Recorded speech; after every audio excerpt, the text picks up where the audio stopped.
1,500 miles behind me is the Atlantic Ocean. Another 1,500 miles in front is the River Nile, which puts me pretty well slap bang in the middle of the Sahara Desert. In fact, if we want to be a little more precise, just behind me is Algeria. Here, where I'm standing, is in Libya. And the stones I've just picked up are some of the earliest tools made by man. Little people, no more than perhaps 4 feet high, who lived here some 2.5 million years ago, perhaps 1 million years ago. Homo habilis and then Homo erectus. Certainly they were well ensconced here 1 million years ago. And if I had been here then, and if I'd wanted to carry on to the River Nile, it would have been difficult, not simply because of the distance, but because I would have probably had to have swum for much of the way.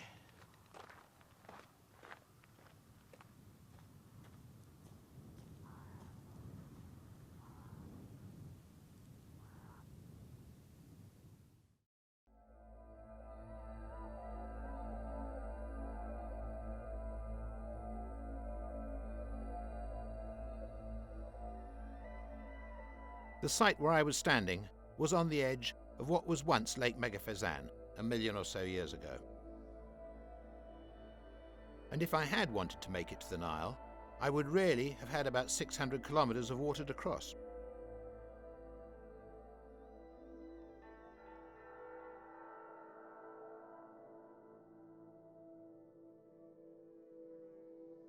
A million years ago, there were 3 massive lakes crossing the Sahara. At that time, 10% of the Sahara was literally underwater.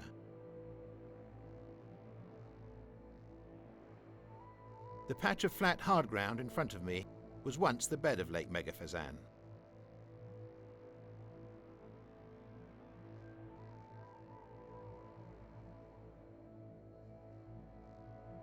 The size of Megaphazan was roughly the same size as England. Between 1 million and 400,000 years ago, the lake would have filled and dried about 9 times due to climatic change.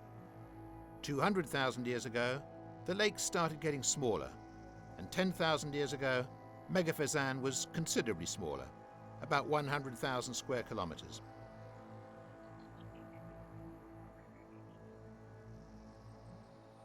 To the casual observer, these look like bits of mud and flat stuff. But in fact, they are the bottoms of these lakes when they were full. Each one of these different flat caps would have been the bottom of a lake which dried up, then got wet again, leaving another layer of sediment. Each one is evidence of the filling and drying up over the years. Our expert, Nick Drake, thinks that the 3 big megalakes of Chad, the Fezzan and the Algerian Shots, provided a corridor that enabled early man and animals to cross the Sahara from southern Africa to the Mediterranean and beyond.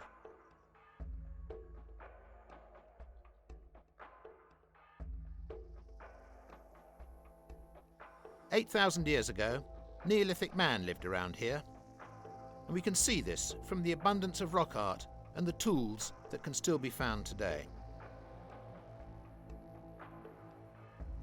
Once one gets an eye for them and knows where to look, you can see these lake bed levels all over the place.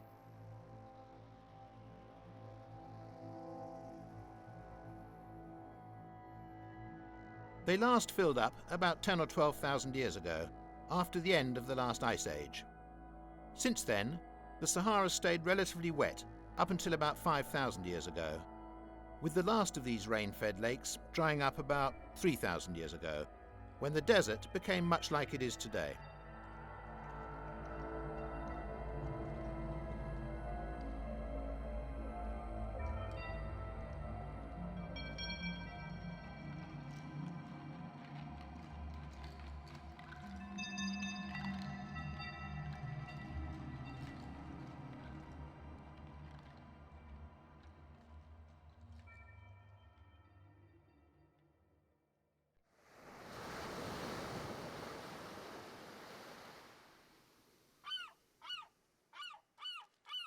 You think I'm a little bit mad?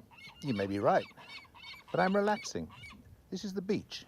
My feet are in the water. The waves are just lapping on my toes. Out there is a lake, the size of Lake Victoria. On every side of me is the shoreline. The archaeologists here refer to this place as Jerma Beach.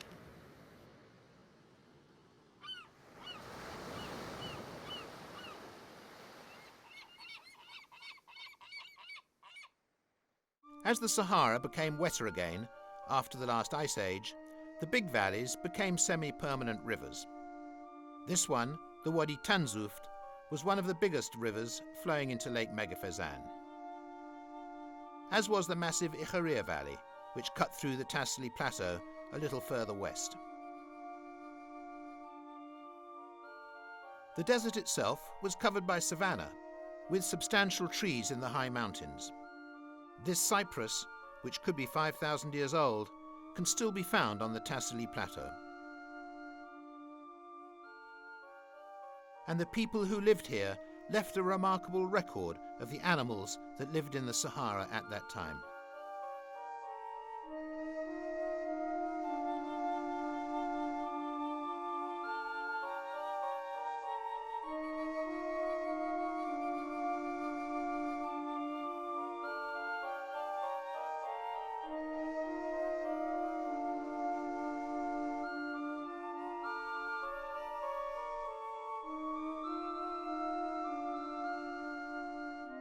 Some designs were very symbolic. And my favourites, the famous fighting cats at Wadi Maktandush in Libya's Fezzan.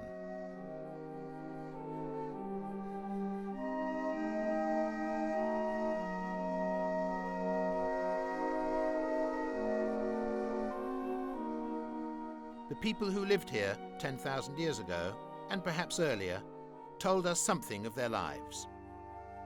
They appear to have had a deep sense of religion, a social hierarchy, and much symbolism about which we can only speculate.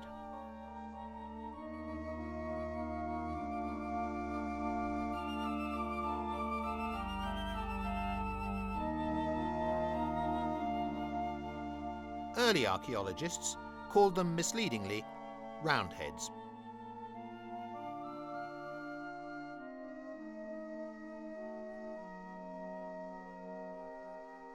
The cave shelter at the bottom of this cliff is an ideal site for early human occupation.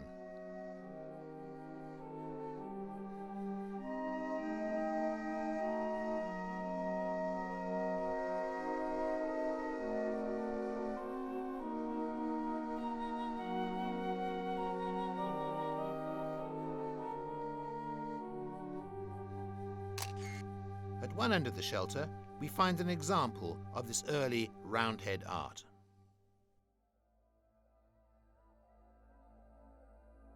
The panel has a number of intriguing features, including traces of even earlier paintings underneath.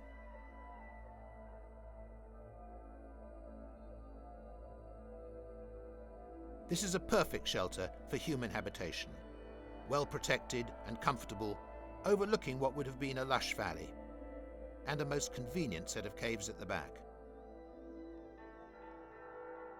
But it is the painted designs above them which attract my attention.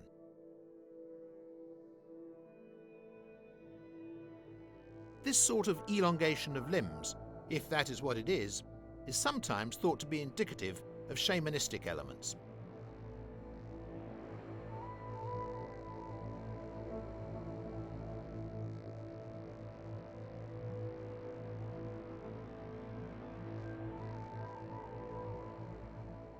The caves could have been used to shelter both young animals and children, as well as food storage.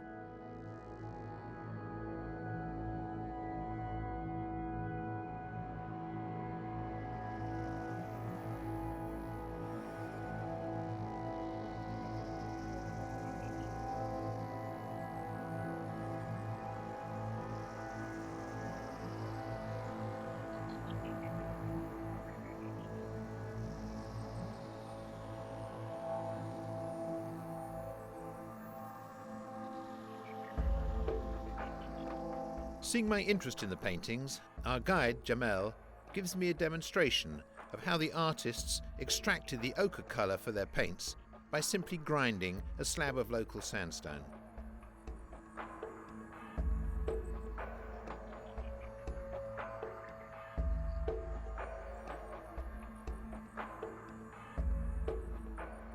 Around 7,500 years ago, the Sahara suffered a short, perhaps 500-year, dry phase. Animals and humans would have gathered nearer to water, possibly stimulating humans to domesticate animals, especially cattle.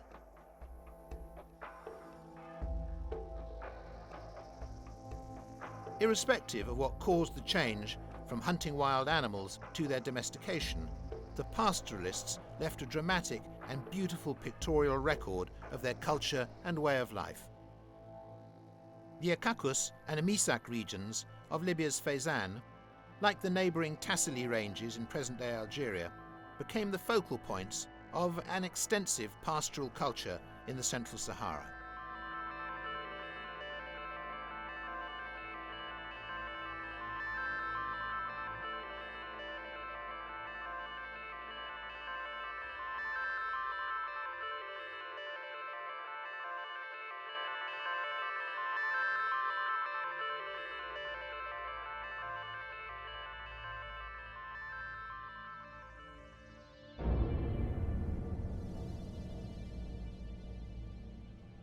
Campsite hearths, tools, and burial tombs are found almost everywhere.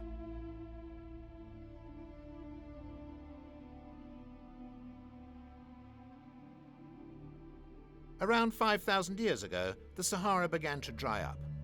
By 3,000 years ago, it was much like it is today. When the Sahara dried up, what happened to the people? A few, like the modern-day Tuareg, continued to survive in the desert as nomadic pastoralists. But for the cattle pastoralists, who had thrived in such regions as the Ikakus and the Wadi Tanzuft, this desertification was intolerable. Many, we believe, moved southwards into the Sahel.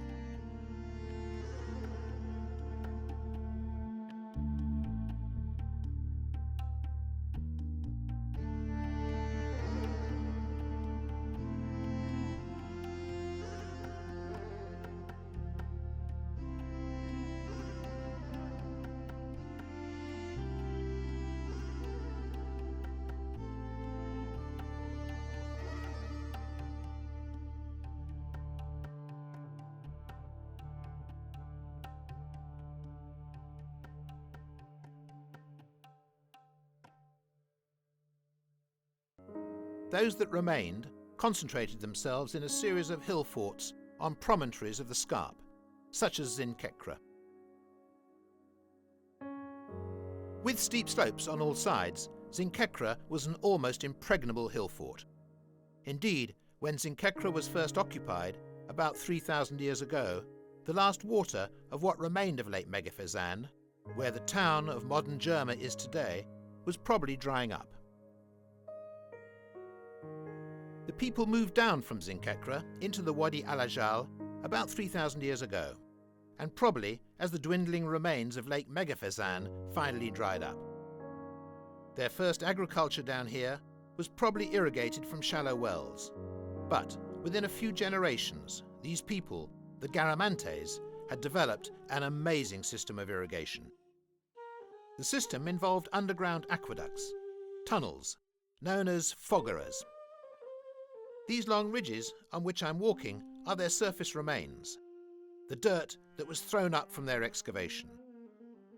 There are more than 600 fogaras here around Jerma, totaling a colossal 2,400 kilometres of underground channels.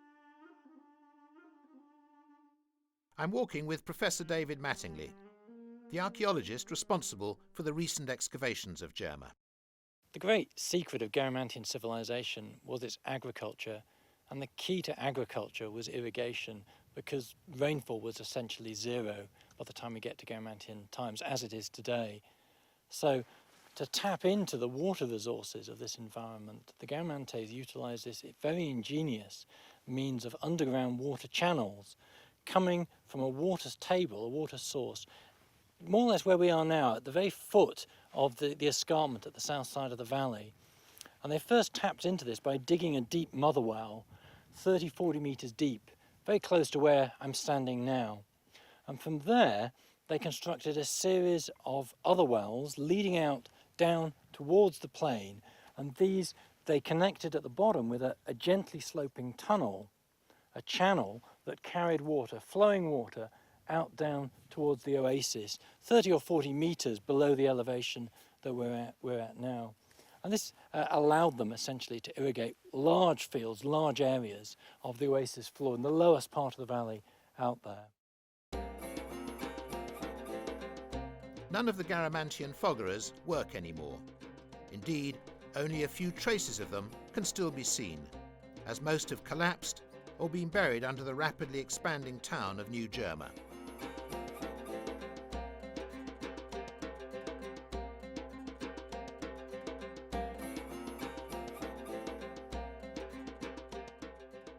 At its peak, the population of the old city of Germa, this is what remains of it today, and the surrounding settlements, numbered some 100,000. Italian archaeologists, reconnoitring here in the 1930s, counted more than 60,000 tombs along the base of the scarp.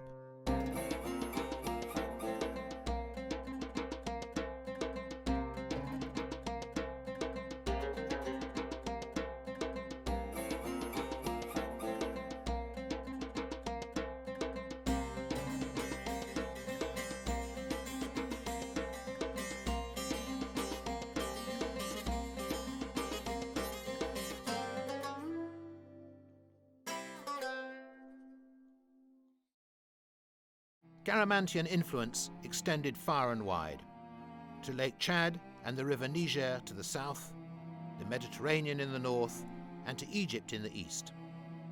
In the mountains of Ahagar and the Tassili, some 450 rock paintings of their horse-drawn chariots have been recorded.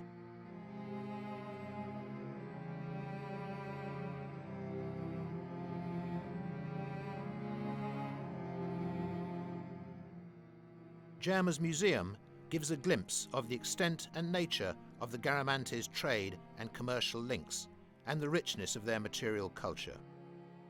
This extraordinary civilization, which flourished here for over 1,000 years, was the first truly Libyan state, with its own written language, a sophisticated urban lifestyle, a complex political and religious organization, and a warrior class that dominated an area roughly half the size of Western Europe.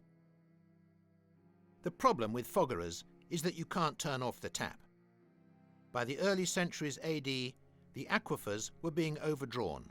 As a result, agricultural output fell and Garamantian power began to decline. Following the Arab invasion of North Africa, the political centre of gravity moved eastwards, here to the holy city of Zawiya, where the Prophet Muhammad's kinsmen and some of his companions and friends are buried. The Garamantes faded from history and became a forgotten civilization. When the first European travellers came to the Wadi al-Ajal in the middle of the 19th century and saw this Garamantian mausoleum, they assumed it was Roman and marking the southernmost limit of their empire. If it was the drying up of the Sahara that led to the rise of the Garamantian civilization, it was almost the exact opposite climatic conditions that led to the emergence of another great city of about the same population size as Germa. The Cyrenaica region of Libya is like an island. The Jebel al-Akhtar, which means Green Mountain, rises almost directly from the Mediterranean. Almost 3,000 feet high, the Jebel Akhtar blocks and squeezes the rain from the moisture-laden clouds blown south in winter and spring. Rain and mist sweep the mountain, which makes it good for farming. This was attractive to the Greeks, or at least to a couple of hundred of them who, driven by a growing population on their own island of Thera, landed here in the Bay of Bomba in 632 BC. Their leader was Battus, which means stammerer in Greek. We know from pottery remains that Battus and his men, they brought no women with them at this time, made their first settlement along this section of coast. And it seems that they got on fairly well with the local people, the Azeris. However, the locals feared that the Greeks would eventually take over their lands. They therefore took them on a 4-day night walk to a place called Cyrene, where there was a good water supply and where they told them that they would be better off. It was at this permanent water supply, the spring of Apollo, which has apparently never run dry, that the Greeks founded Cyrene in 630 BC.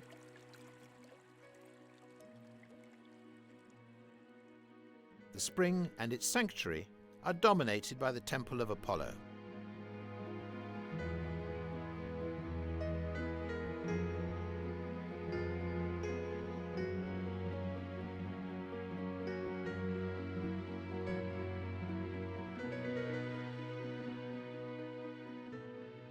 Cyrene was high on the Jebel Akhtar, overlooking the coastal plateau and the Mediterranean beyond. At its zenith, the population of Cyrene reached about 100,000, roughly the same size as that of Jerma.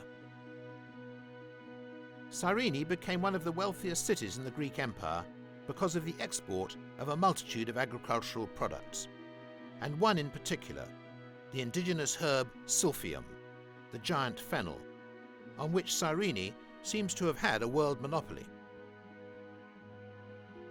Today extinct, this form of giant fennel once formed the crux of trade for Cyrene, generally for its use as a rich seasoning in food, but specifically because of its use as a female contraceptive. It was, in fact, the equivalent of a herbal morning-after pill, and it was so critical to the Cyrenian economy that most of their coins bore a picture of the plant. Cyrene was a city of great wealth and prestige. Their temple of Zeus was massive. Greeks colonized Cyrenaica widely, with the capital moving on several occasions, from Cyrene to its port, Apollonia, to Ptolemeda, or Ptolemais as it became known,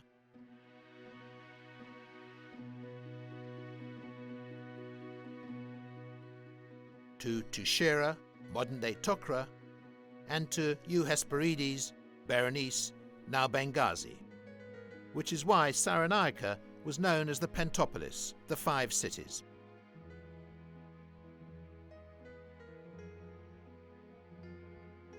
Most of the native forest is now gone. Only a few patches remain, such as here in the Great Wadi Kuf, which cuts the Jebel Akhtar in half.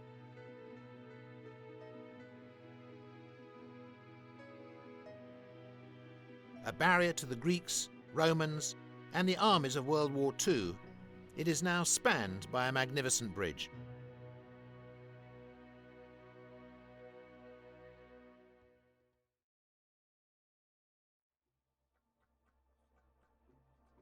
If the successful Greek colonization of North Africa was based on Cyrenaica's unique agricultural environment and herbal endowments, it was the Romanization of North Africa that caused the most extraordinary expansion of agriculture into the arid, pre-desert regions.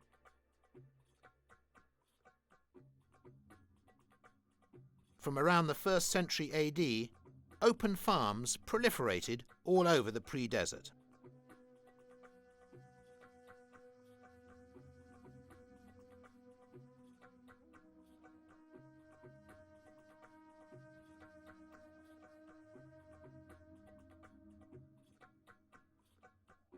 These were found mainly in the basins of the Wadis Sophagin and Zemzem, some 100 or so miles south of the Tripolitanian coast.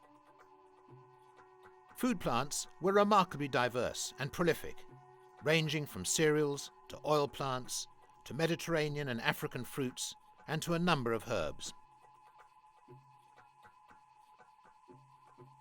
But how could agriculture flourish in this desert environment, whose climate was almost the same as today's?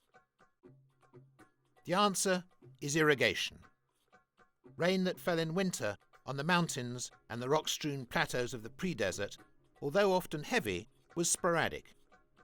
Water ran off quickly from the barren, stony surfaces into the wadis, only to be lost into the Mediterranean or beneath the desert sands. A system of flood irrigation was therefore introduced, It was ingenious, but simple.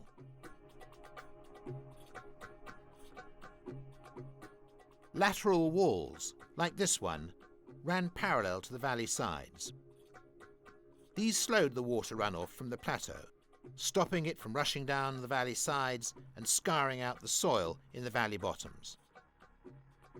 Instead, the walls held the water up, channeling it into cisterns and sluices that controlled its flood onto the valley floors.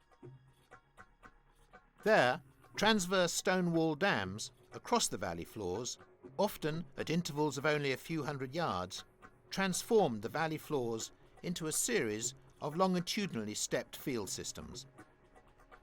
Buried under this sandy rubble is a sizable cistern. A little hand excavation reveals how the cisterns were plastered with a gypsum olive oil-based mix as efficient as any of modern cement.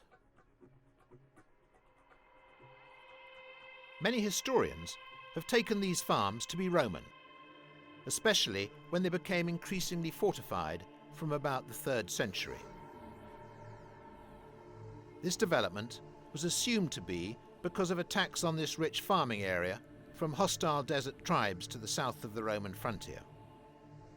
Early European travellers referred to these ruins as being Roman castles.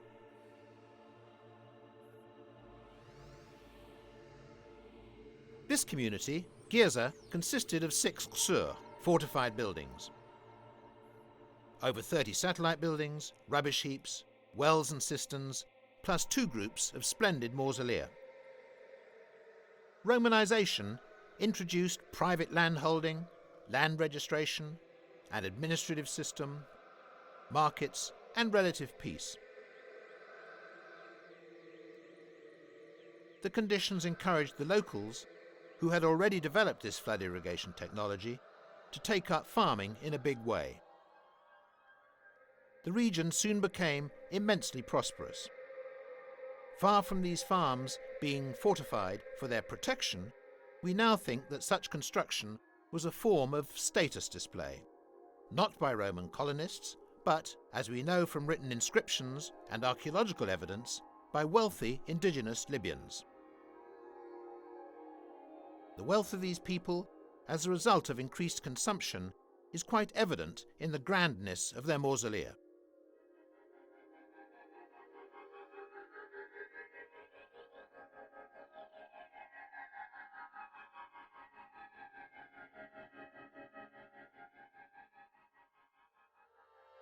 The agricultural importance of the region was depicted on the mausolea friezes.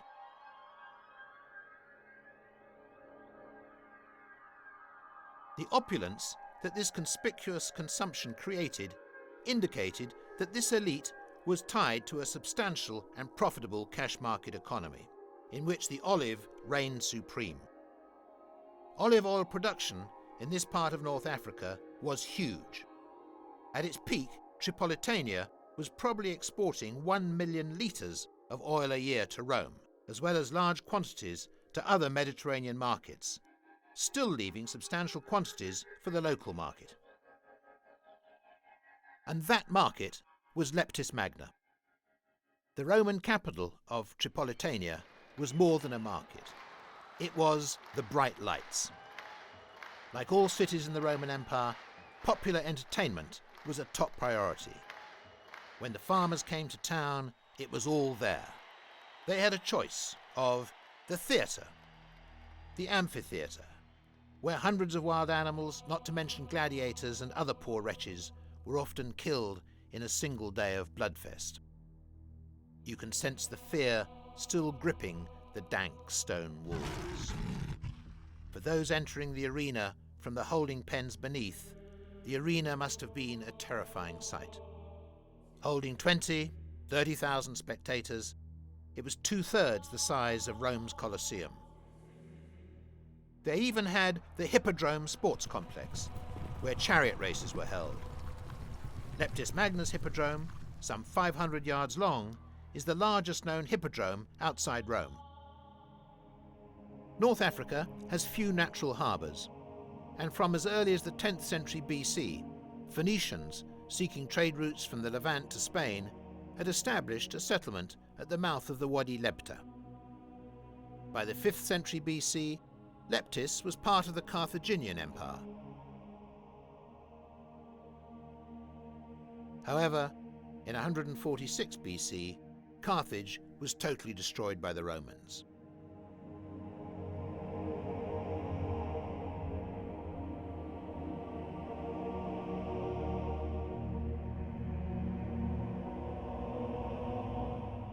From now on, control of this region gradually shifted towards Rome.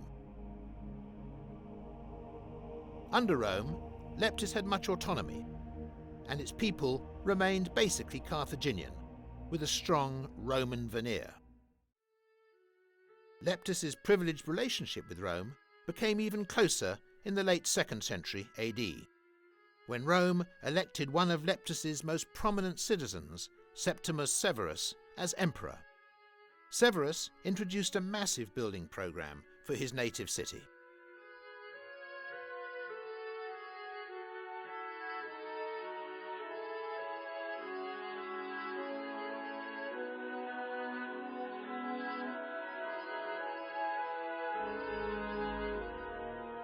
The main components of his building program were the Forum and the Temple,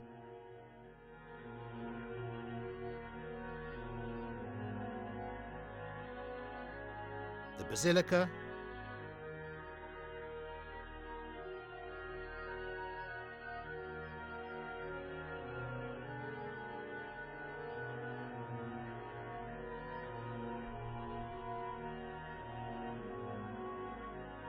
the main colonnaded street, and his arch.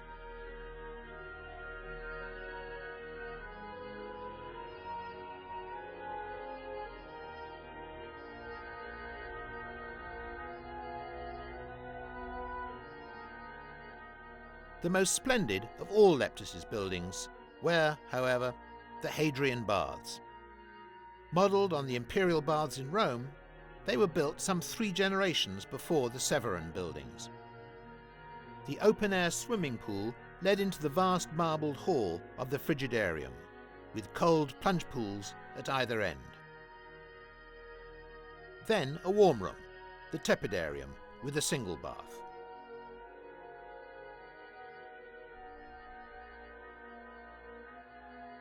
And finally, a hot room, the Caldarium, with sweat rooms, which were heated by furnaces and boiler rooms that supplied heat through shallow basements and wall flues. Leptis's theatre also predates Severan's building program by almost 200 years. But anyone watching a performance then would not have seen the sea. That is because the elaborate back screen of the theatre's stage, like that at Sabratha, 120 miles along the coast to the west, rose 3 stories with intervening corridors or balconies and a frontage of Corinthian columns. Until restored in the last century, Sabratha's theatre was a mound of sand and rubble.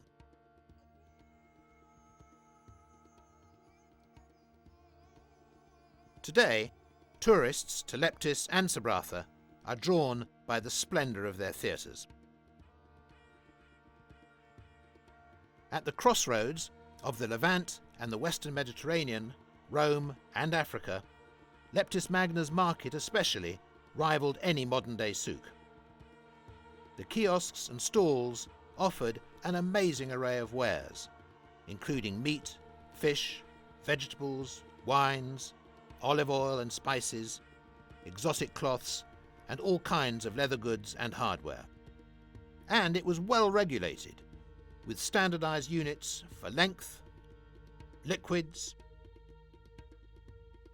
and grains, all bearing the official seal. Most city dwellers tend to take their water supply and drainage systems for granted. They're somewhere underground, out of sight, out of mind. We sometimes joke about the Romans' love affair with their baths, while their public latrines, seen here at both Leptis and Sabratha, may appeal to a lavatorial sense of humour. Indeed, one of our camera crew just couldn't resist. A flushing channel ran beneath the seat, while a smaller water channel in front of the occupant enabled him, as one of our Libyan colleagues remarked, to wash his private parts after he's used them publicly. Drains take the sewerage out to sea. One of the keys of Rome's immense success was its water systems. This is the water supply channel in Leptis. It was originally roofed to prevent loss by evaporation. Leptis's water supply came from damming the local wadi, from which the fresh water was led into the town. These underground vaults, built by the Romans here at Ptolemais, are the largest cisterns in North Africa. Fed by a 20-kilometre aqueduct that brought water from the foothills of the Jebel Akhtar, they held 7,000 kilolitres. That is a massive amount of water, some 7 million litres. I can't make out if there are 15 or 17 chambers, as they all seem to be interconnected. This is 6 meters deep. If I were Indiana Jones, you'd be seeing bats, spiders, frogs and snakes slithering all around me. The biggest danger, I suspect, is broken glass, tin cans under the water, which is why I'm tiptoeing my way through.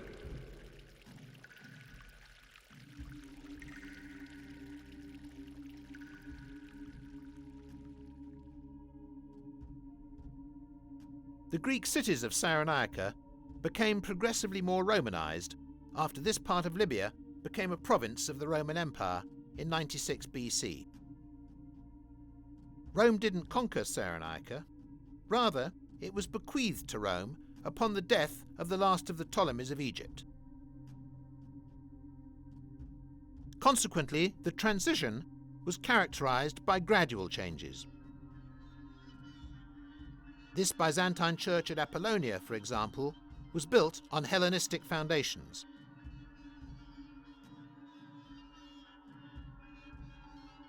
Apollonia's Greek theatre was rebuilt by the Roman Emperor Domitian. At Cyrene, the Greek theatre was turned into an amphitheatre, with the Roman seats simply overlaying the Greeks. This wall was built by a rich Roman citizen, Nicodemus, to protect the city from lions and other wild animals that might escape from the amphitheatre. And of course, the Romans built their baths. These at Cyrene, in the sanctuary of Apollo, as Ramadan, our guide and former professor of archaeology, explains to me from the Roman inscription, were rebuilt, as was much of the rest of the city, after their destruction by the Jewish revolt of 116 AD.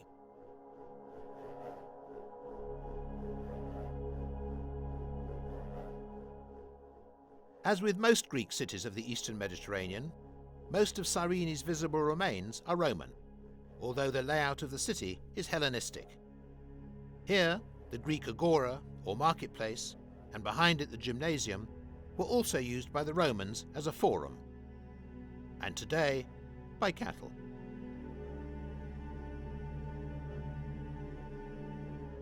A fundamental distinction between Greek and Roman architecture is that the Greeks were interested primarily in the outside of a building. Most of the structural decoration of buildings was on the outside. Romans, by contrast, liked to live inside attractive houses. A splendid example is this magnificently mosaicked floor in the house of a wealthy Roman, Jason Magus. What happened to such magnificent buildings? They were overrun by the Arabs in 642 AD. But the demise of these cities had begun long before then. One clue is found in Cyrene's massive Caesareum.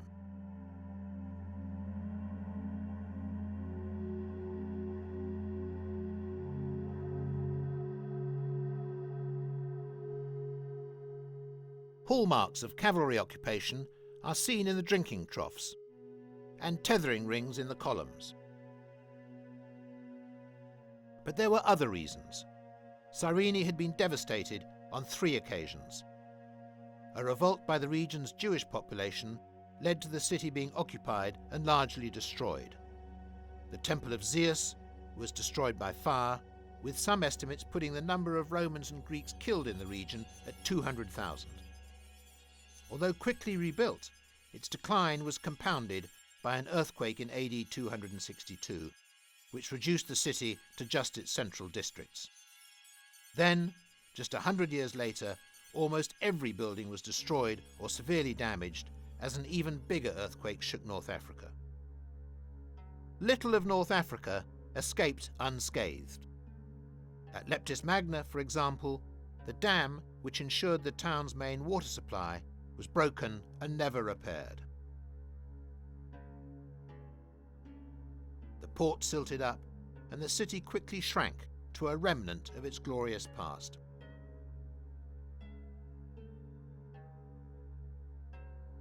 Neither could the Byzantines re-establish Cyrenaica's former glories. With the spread of Christianity, power seeped from the cities to the countryside. Indeed, when the Arab armies finally arrived, there was really very little to conquer.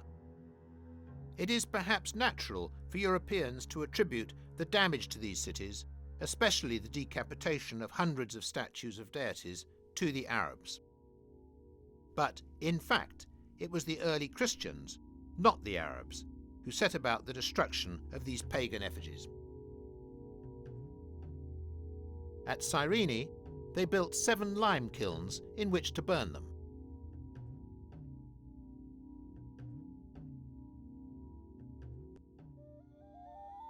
We can see how the Arabs actually appreciated certain facets of Roman architecture.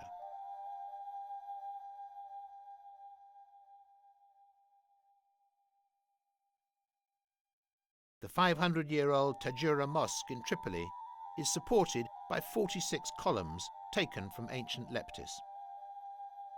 Some have suggested that climatic change and a falling water supply contributed to the demise of these cities. There is little evidence of that. In fact, Emperor Trajan, in the early years, safeguarded Cyrene's growth with a new and plentiful water supply.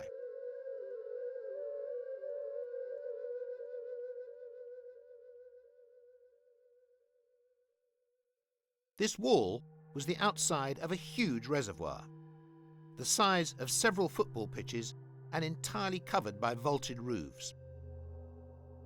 Only these remain. They call it the channel of Saf for water, because the city of Cyrene in the period of Emperor Trajan grew up, and the citizens of Cyrene need much water, so they cut this channel. It's began from big system there, over there, and go downhill to Cyrene, the distance about 8 kilometers.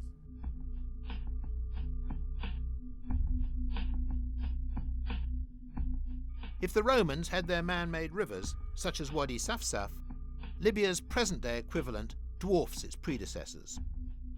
3,500 kilometers of pipes like this carry some 6.5 million cubic meters of water a day, enough to provide every Libyan with 1,000 litres daily. You can drive a double-decker bus through it.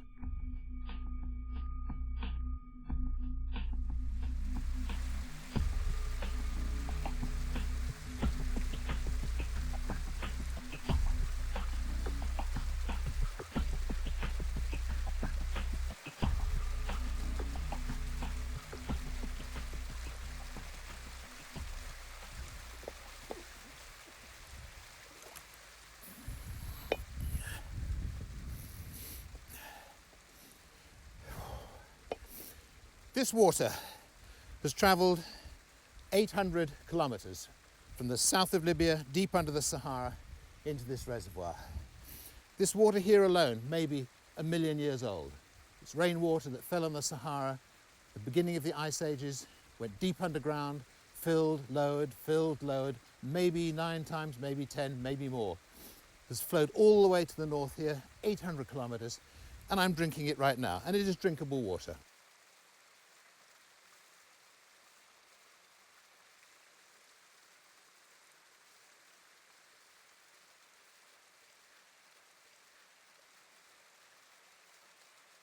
There's a really nice story I've just heard from the engineers here. These fish, which are all over the place in the water underneath me here, these fish have come here from the droppings of migratory birds. The birds fly across here, they stop in the reservoir, the droppings of the birds have fish eggs in them, and the fish breed, and they keep this reservoir clean. This is why there's no algae in it.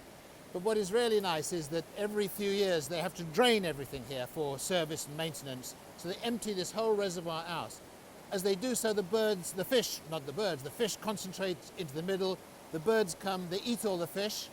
They fill the reservoir again. The birds come back as they migrate. Their droppings come in and the fish breed. And this is why the water is so clean. And I can look down here and I can see lots of different species of fish, probably from all different parts of Africa, as they've been deposited here by the birds migrating through this region. I think that's a really lovely story.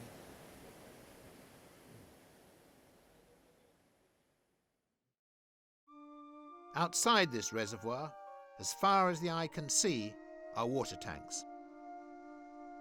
How long can such irrigation go on?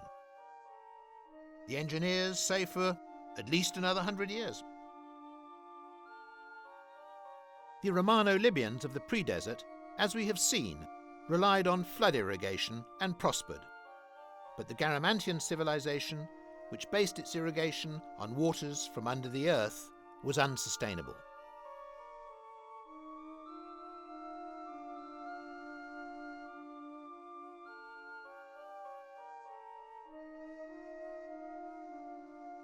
Recent overpumping of the water table here at Jerma has seen it fall 100 metres in the last decade. This palm grove is now dead.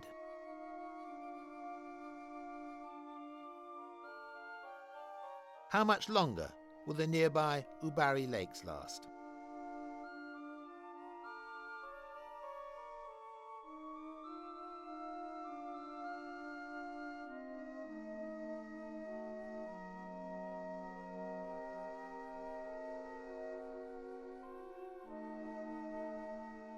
This one has all but dried up.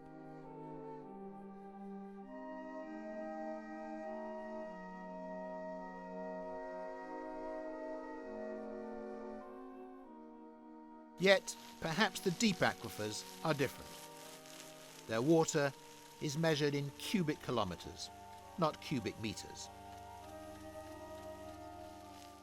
Here, in the Wadi Barjouj, just over the scarp from Jerma, irrigated wheat fields stretch to the horizon.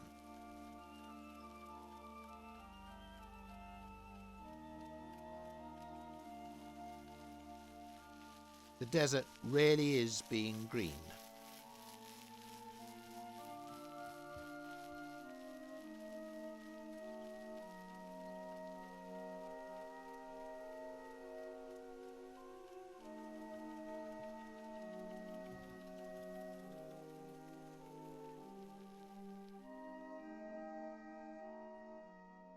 Ayad bin Garian has been our guide and mentor throughout our filming.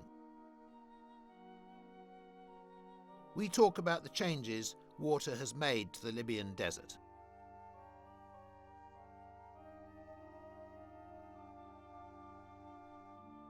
Ayad explains that thanks to the man-made river project, people are no longer migrating to the north.